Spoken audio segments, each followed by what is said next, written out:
Salut Loulou, je suis Ilmic, bienvenue dans mon monde et aujourd'hui on va faire un numéro quadruple de l'Ecto One du numéro 96 au numéro 99.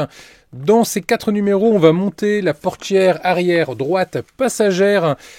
Alors, je vais être honnête avec vous, je vais l'assembler mais je vais pas venir mettre la petite pièce que j'ai cassée du coup pour la portière passager droite. Parce que j'avais cassé, souvenez-vous, pendant le live, la charnière. J'ai pas encore reçu la nouvelle charnière. Donc, du coup, on va monter la porte. On va faire comme si la charnière y était. On va la monter correctement, etc. Moi, de mon côté, hors caméra, lorsque je recevrai une nouvelle charnière ou lorsque j'aurai trouvé une solution pour cette charnière, je vais juste réouvrir la portière, remettre la charnière, refermer la portière. Et puis, je mettrai la portière en place directement. Et là, je vous expliquerai comment j'ai procédé. Mais de toute façon, il n'y a rien de très compliqué. Donc voilà pour le contexte, le cadre est posé, c'était nécessaire, il fallait que je vous prévienne. On voit ce qu'il y a dans les fascicules, on voit les pièces, on attaque le montage.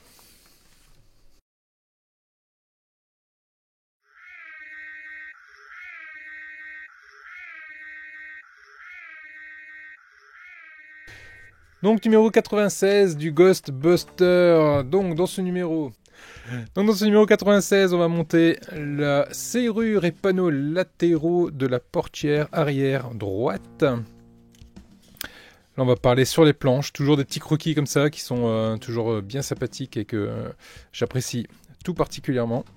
SOS Phantom 2, le storyboard. Oh, c'est beau ça, c'est beau, j'adore. J'adore ce genre de petits croquis, de petits détails. Dans le prochain numéro, on va continuer du coup à assembler la portière. Dans le numéro 97, on a les nouvelles pièces de la portière arrière droite, le cadre de la vitre. Ça va être assez rapide. Animania, j'adore la musique au moment de ce film, là, au moment de ce passage là, quand il fait, ça fait please, please, please, I wanna get night. Bon après c'est du yaourt. Voilà, des petits effets et tout, vraiment, vraiment sympa. Les effets spéciaux, vu de près, ça fait très très jaune quand même. Mécanisme de la vitre dans le 98. Numéro 98 justement, le mécanisme de la vitre. Photo finish. Les photos post-production. Toujours très sympathique. Des petites illustrations. Là des concepts de Vigo. Tous les différents concepts de Vigo. Et là, résultat, on va mettre la portière en place. Et enfin, le 99, enfin moi je le ferai pas pour le coup. Différents petits mécanismes avec la vitre et la mise en place de la portière qu'on viendra mettre juste là. Le renifleur, ce truc. C'est excellent. Instrument intriguant adapté d'un analyseur de combustion. Donc à l'origine c'est un analyseur de combustion. Était utilisé par Peter pour mesurer l'énergie psychokinétique chez Dana. Et apparemment il n'avait pas envie que de mesurer ça d'ailleurs. Dans le prochain numéro on va voir ici le contour de la fenêtre arrière droit. Ok, niveau pièces. Dans ces numéros on a notamment des éléments ici de la porte. Ici avec le bâti, toujours ce très très beau rouge. Ici l'intérieur de la portière avec le mécanisme, c'est en plastique. Et ici des petits releases, des petits éléments qui vont venir se positionner sur la portière. Allez, on a de quoi faire, on y va sans tarder. Pour rappel, dans le précédent numéro, il nous restait ici des éléments, notamment la petite poignée de porte que je vais enlever tout de suite. On a ici la petite l'élément métal qui sert pour la charnière. On a ici des petites rondelles. Et on a notamment notre portière arrière droite passager. Toujours une très jolie pièce, d'un très joli blanc. Je vais prendre ici mon petit torchon pour ne pas rayer ma pièce sur mon plan de travail. Parce que sur le plan de travail, il y a toujours des petits éléments de peinture, des petits éléments de métal qui traînent, qui restent, qu'on sent pas forcément, mais qui rayent directement la peinture. Donc je positionne du coup ma pièce à sa place, je le retourne, et je viens récupérer cet élément-ci, qui va me servir du coup, la garniture, qu'on va venir positionner sur le dessus à l'intérieur de la portière. J'ai 3 trous ici, donc on va venir le positionner de cette façon-ci. Et on va venir mettre 3 vis S, M. Ensuite, je viens récupérer ici la 96C, c'est le panneau latéral que je vais venir positionner. Ici, j'ai un gros téton, là j'ai un trou, et ici, j'ai un téton. Je mets le téton dans le trou de cette façon-là. Et ici, du coup, je vais pouvoir venir mettre une vis DM. Voilà qui est fait. Ma pièce ici est en place. Je viens récupérer du coup le panneau latéral 2, donc le second, qu'on va venir positionner ici. Là, j'ai 2 tétons, là également. Je positionne de cette façon-là, de façon à ce que ça vienne épouser la forme ici. Et là, dans les 2 trous, je vais mettre 2 vis DM également. Voilà qui est fait, mes 2 vis là sont mises, ma pièce est à sa place. Va arriver le moment maintenant où on va venir récupérer le petit loquet.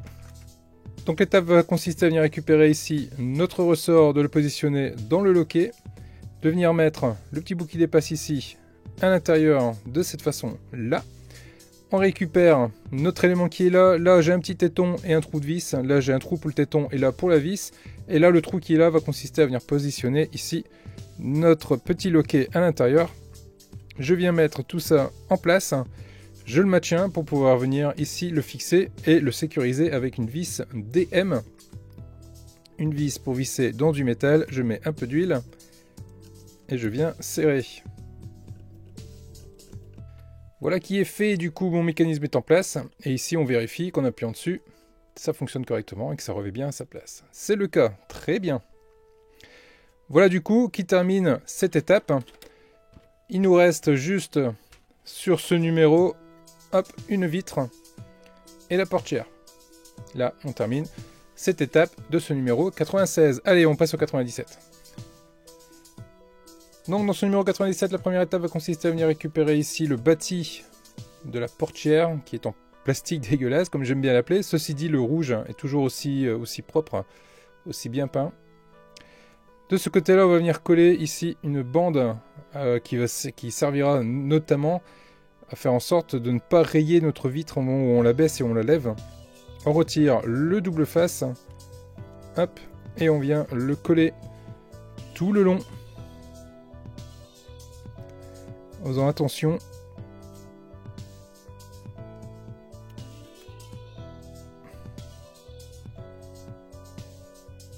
Voilà. En faisant attention donc à ne pas venir trop dépasser au-dessus ici. Donc là, ma foi, on est plutôt pas mal du tout. On va mettre ça de côté. On récupère cette grosse pièce-ci. Et on va venir positionner directement notre élément dessus. De cette façon-là, on va venir le glisser au-dessous et on va venir gentiment le clipser.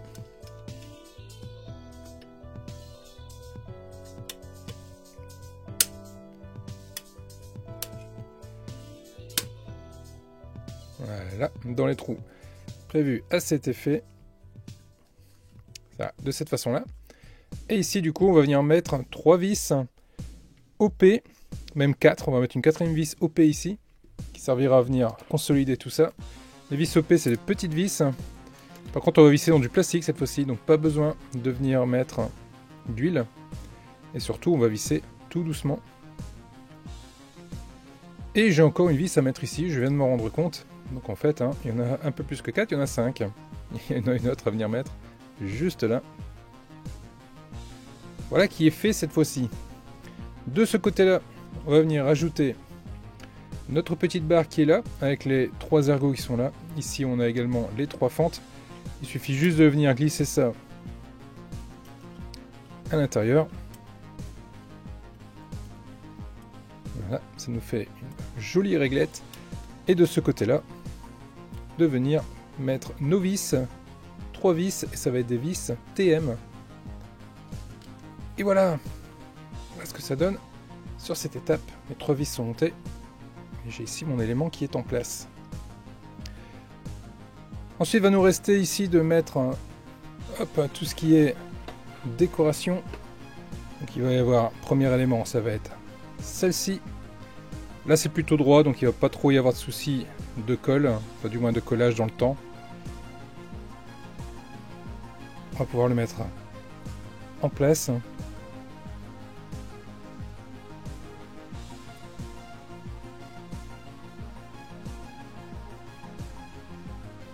Voilà, la première est mise et on va les mettre les deux autres de la même façon. On retire le double face et on la met à sa place. Et voilà qui est fait. Tous nos éléments sont à leur place. Et voilà du coup, j'allais dire qu'il termine, mais je suis en train de me dire que la portière, à un moment donné, il fallait certainement mettre la poignée, vu que j'ai toujours ma poignée qui est ici dans la main, et je vois que sur le dessin, la poignée est mise. Donc je suppose qu'il faut mettre la poignée, qu'il faut venir positionner notre vis juste là. Alors, bougez pas les loups, je regarde à quel moment j'ai foiré le passage.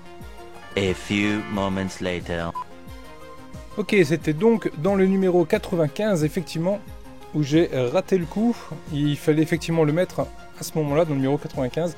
Et c'est le fameux numéro où j'ai cassé la pièce, donc ça m'a un peu dégoûté. Et du coup, j'ai passé cette étape-là. On va venir la visser ici avec une vis AM. Une vis AM, par contre là, je vais pas mettre d'huile, je vais visser dans le plastique directement. Donc on y va tout doucement. Et ça n'a pas l'air d'être une AM du tout, vu que ça n'a pas l'air de ressortir.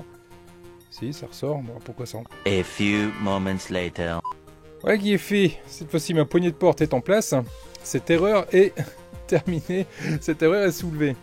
Bon, bah voilà ce qui termine du coup ce numéro 97. Allez, on passe au numéro 98. Alors, numéro 98, on vient récupérer ici l'intérieur de notre portière. Et on vient également récupérer ces éléments d'engrenage.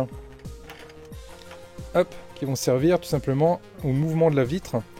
On va mettre le premier ici dans l'engrenage du dessus et on va mettre une vis HP qu'on va gentiment serrer, mais pas trop fort. L'idée c'est quand même que ça puisse tourner, hein. Donc si vous serrez trop fort, ça ne tournera plus. Là on est pas mal. On vient récupérer cet élément-ci maintenant et on va venir le positionner dessus. On le prend côté téton ici vers le haut. Hop, et on le met de façon à ce que ça puisse bouger, que les deux puissent bouger ensemble. Et là on va venir mettre une vis UIP, donc là c'est une vis épaulée, voilà, qui est fait, puis on vérifie toujours que ça bouge, c'est le cas. Maintenant on va venir récupérer ici, dans ce petit sachet, des petits éléments qui nous permettront de pouvoir baisser et lever la vitre sans la rayer. Alors par contre, ça c'est tout petit, donc là il va falloir que je m'amuse avec une petite pince pour essayer de choper mon double face. Le premier, hop, on va venir le positionner juste à la jonction ici des deux éléments en plastique.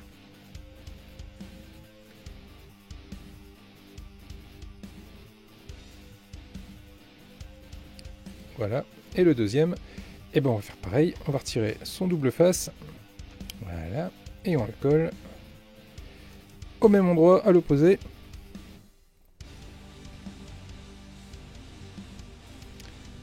Voilà qui est fait, les deux éléments sont mis à leur place. Et voilà du coup qui termine ce numéro 98. Allez, il va être temps de terminer cette série de vidéos avec le numéro 99 et on va venir assembler la portière. Alors je le répète, normalement vous, à ce stade de montage, à cet endroit-là, vous avez votre charnière normalement qui est en place, ainsi que la pièce en métal qui est là pour bloquer la charnière. Moi, cette charnière est cassée, donc pour le moment, je ne vais pas la mettre en place. Je vais quand même faire l'assemblage de la portière, histoire qu'elle soit faite, et qu'on puisse continuer à avancer dans les numéros. Donc, ne soyez pas surpris de voir que la charnière n'y est pas, hein. Elle doit y être. Hein.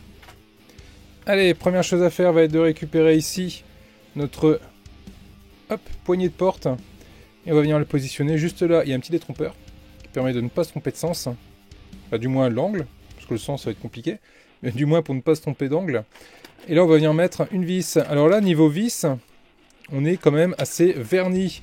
Dans ce numéro on a des vis MU, des vis KM, des vis EP, des vis HP, des vis DM, des vis HM et des vis IP.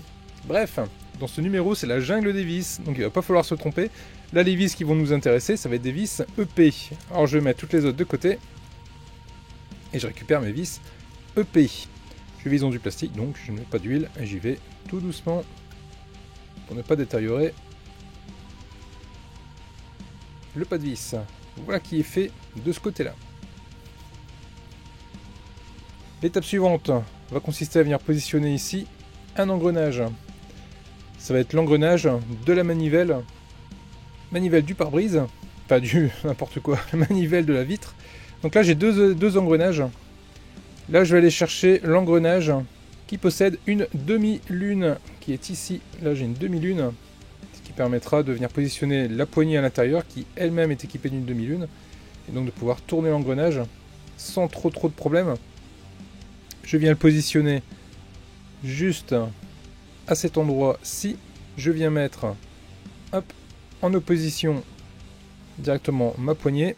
Je cherche l'angle pour que ça s'enfonce.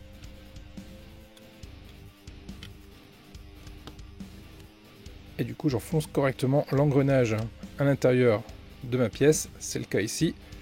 C'est pas trop mal. Et là je vais venir mettre une vis KM.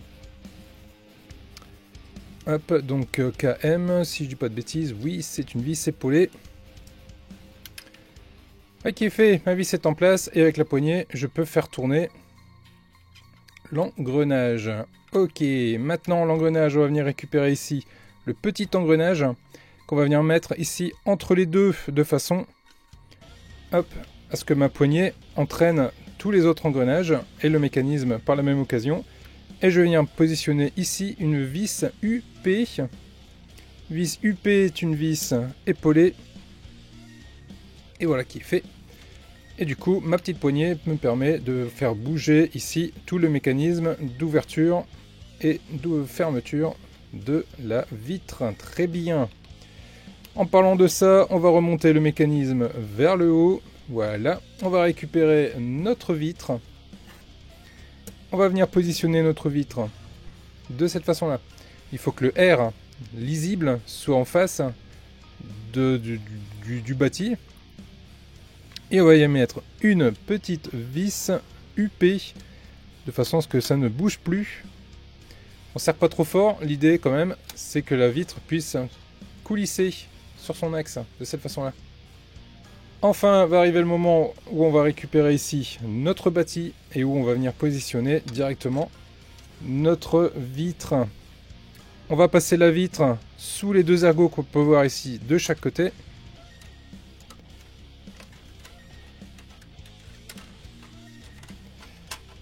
Hop, on le coulisse vers le haut et on fait suivre l'ensemble de la portière. Voilà, de cette façon-là. Et on vérifie que la poignée est toujours fonctionnelle et que la vitre monte et descend. C'est le cas. C'est complètement fonctionnel. La vitre monte et descend. Et il va nous rester du coup à venir positionner ici nos 4 vis pour que ça ne bouge plus. En haut, on va mettre des vis IP. Et en bas, on va aller mettre des vis DM. Voilà qui est fait. Voilà le rendu sur la portière passager. On est plutôt pas mal du tout. Ici, on va y mettre le petit loquet. Petit loquet qui est dans un sachet à part. On va aller le mettre en place. On va surtout essayer de ne pas le perdre. J'ai une demi-lune.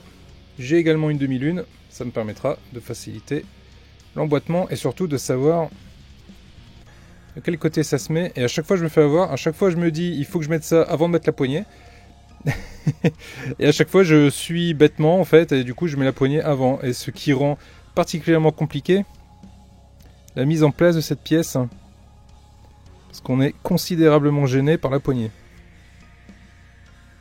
Oui, on est super gêné par la poignée. Je confirme. A few moments later. Et voilà.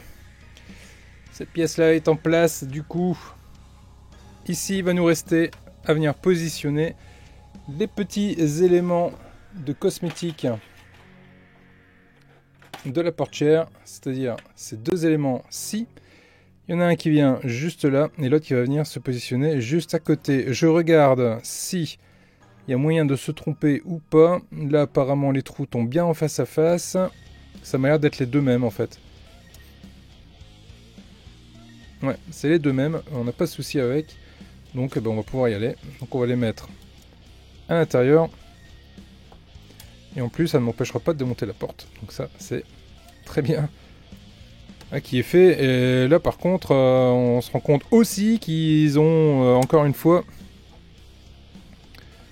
demandé à Joe le dégrappeur de retirer les pièces des grappes. Mais alors, il m'a fait ça comme un cochon. Hein. Donc voilà ce que ça nous donne ici. Sur cette pièce. On est plutôt pas mal. C'est un beau rendu. Bon, vous, en plus, forcément, à cet endroit-là, vous aurez une charnière que moi, je n'ai pas encore. Allez, on continue. L'étape suivante va consister à débrancher sur votre modèle le câble numéroté X, qui est un interrupteur qu'on va venir positionner ici. Ça va être l'interrupteur de porte qui détectera la fermeture et l'ouverture de notre portière. On plie légèrement les câbles de cette façon-là et on vient le glisser dans la fente qui est ici en passant les câbles par le creux. Voilà, de cette façon-là. Et on s'assure que le câble, enfin du moins que le contact dépasse. Hop. Et accroche du coup la portière au moment où on viendra la fermer. Et pour maintenir cette pièce en place, on vient récupérer ici notre élément en plastique avec le téton vers la carrosserie et qui va venir tout simplement, enfin plutôt le téton vers carrosserie mais côté droite, hein, qui viendra appuyer l'interrupteur contre la gauche et notamment empêcher que ce dernier se déboîte. Et là on va venir positionner nos vis et ce sont des vis HM. Voilà qui est fait, notre contact est à sa place, il est fonctionnel, quand ma portière va se fermer, il n'y a pas de problème, ça fera contact. Et mon petit câble ici, on va pouvoir venir le brancher par la suite. Dernière action à faire, c'est de venir mettre en place hop, le petit loquet de porte qui est là, cette petite pièce-ci, qui va venir se positionner juste là, au-dessous. On la met de cette façon-là, dans sa place. Et là, on va venir mettre une vis DM. Et voilà qui est fait. Mes deux éléments sont à leur place. Et c'est là où normalement je suis censé récupérer ma portière et venir positionner directement ici ma charnière sur les deux trous qu'on peut voir juste là, par derrière. Malheureusement, je ne pourrai pas le faire. Je ne pourrai que mettre en place ma portière comme ça, de façon non définitive. Et là on peut se rendre compte, on entend bien le clic-clac de verrouillage de la portière. Allez, je retourne la bestiole et on regarde ce que ça nous donne une fois droite. Voilà, et donc normalement j'ai ma portière qui vient se mettre juste là, avec le clic qui se met juste ici. Alors la chance que j'ai, moi ici pour le coup, avec cette portière, c'est que j'ai pas de jour en haut, une fois de plus. Ça se passe plutôt pas mal. Je vois beaucoup de loulous qui ont des soucis avec cette portière, ou notamment ils ont du jour qui se met ici au-dessus ou sur les côtés. J'ai la chance de ne pas avoir ce problème là. Si jamais vous l'avez, n'hésitez pas à prendre votre portière, légèrement tordre le bâti, travaillez-le légèrement, vous le travaillez, vous le remettez et travaillez-le jusqu'à ce qu'au final hein, il vienne plus bouger du tout. Et vous allez voir, vous allez y arriver sans aucun problème. Bien, et ben voilà du coup ce que ça donne sur ce numéro quadruple jusqu'au numéro 99. On approche gentiment de la fin de cette collection. Il va être temps, ça commence à faire un moment qu'on est, qu'on est là-dessus. Et j'aimerais bien quand même l'avoir terminé, moi, cette Ecto One. Les loulous, si la vidéo vous a plu, n'hésitez pas à vous abonner, n'hésitez pas, j'ai mon câble qui pend. N'hésitez pas à vous abonner, n'hésitez pas à mettre un commentaire. Il a décidé de me casser les pieds ce câble. N'hésitez pas à dire si la vidéo vous a plu ou pas. Merci en tout cas d'être là, de plus en plus nombreux sur la chaîne. N'hésitez pas à partager cette vidéo, c'est ce qui est important. Ça fait de la vue, ça fait des gens qui ne me connaissent pas, qui me découvrent et qui du coup s'abonnent et ça me fait de la visibilité supplémentaire et ça c'est cool, c'est ce qui fait vivre la chaîne. Les loulous là-dessus, je vous laisse avec la liste des membres soutiens. Je vous fais des gros bisous, je vous dis à très vite pour la suite des vidéos. Ciao.